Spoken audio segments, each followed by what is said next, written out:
నీ పక్షమున సాతాను ఓడిపోయి ఉన్నాడు. ఆమేన్.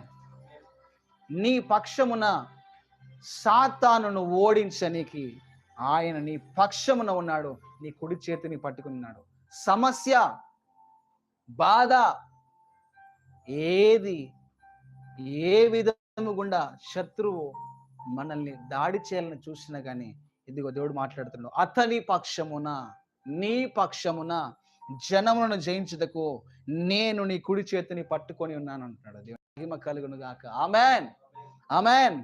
Thus saith the Lord to his anointed. ఆయన నీ కుడి చేతిని పట్టుకొని నేను అభిషేకించినాడు. కోరేషు గురించి మాట్లాడుతున్నా అక్కడ దేవుడు. అయితే అతని పక్షమున జనములను జయించుటకు నేను అతని కుడి చేతిని పట్టుకొని ఉన్నాను. నేను రాజుల నడికట్లను విప్పెదను. ద్వారములు అతని ఎదుట వేయబడకుండా, తలుపులో